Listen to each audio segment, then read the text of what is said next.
Welcome back to Kansas City. My name's still Tom Stein, and today we're going to talk about something that a lot of folks have a general understanding of but have never articulated, and that is the level funding difference. What the heck is level funding at its backbone? Now, a lot of you long-timers in the business, a lot of you folks who I've been working with for decades are saying, well, Tom, it's level funding. Well, let's go one step deeper. What does that actually mean? What is the difference between level funding and self-funding? I was recently chatting with a friend of mine, and when I explained it, she was surprised that nobody had ever explained it that simply to her. Self-funding is a way to do health plans for the larger business. Whenever you have a company of, let's say, 5,000 employees, they can self-fund their health plan. Now, when they get smaller than that, these claims that are multiple millions of dollars, which do happen, are too large for even an employer of that size. So you start to do self-funded with stop loss. Self-funded with stop loss means if you have that multiple million-dollar claim or whatever attachment point they set, then the stop loss provider will pick up the tab. Now, for that, you pay a premium for that coverage.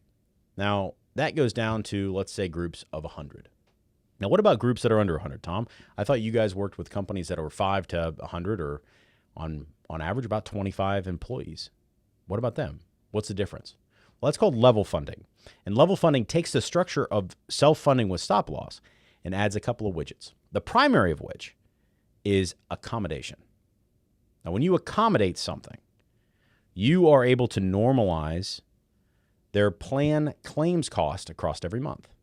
Because claims go up and down, because human consumption patterns are very hard to predict, what level funding does is it says, okay, we don't care if you have $1,000 in claims this month or $100,000 in claims this month, Mr. Small Employer. You pay us your 1/12 of the claims fund every month, and then we will normalize for the plan, or the plan will be normalized. That is what makes it level funding. It's called accommodation.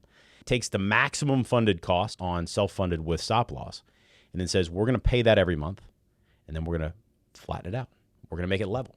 So a plumbing shop or an HVAC or a small-time manufacturer doesn't have to worry about volatility, can just plan on the cash flow cost every month.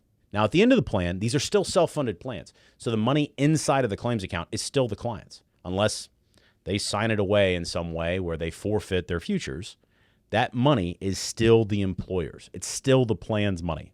So whenever you level fund a plan, it's still under the self-funded guidelines. It's still under ERISA. It has stop loss, or self-funded with stop loss, that medium-sized companies run. And then it has an accommodation that flattens everything out for the small-time employer so that they can have a lot more confidence in their cash flow and not be under really tight crunches from time to time. That is the mechanism that makes it level funded. It's pretty simple, but it's still a self-funded plan. Anybody who says different, well, tell them to give me a call. I wouldn't understand how it would be different. Those are the difference. Whenever you're selling your plans that are level funded, realize you are selling a self-funded plan that has stop loss and accommodation. And in doing that, that money is still the employer's money.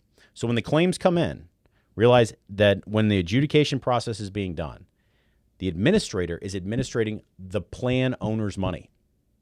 Now that helps if you preset the table whenever your clients are asking, hey, what about this claim? What about that claim? Say, well, they're managing your money the best way possible.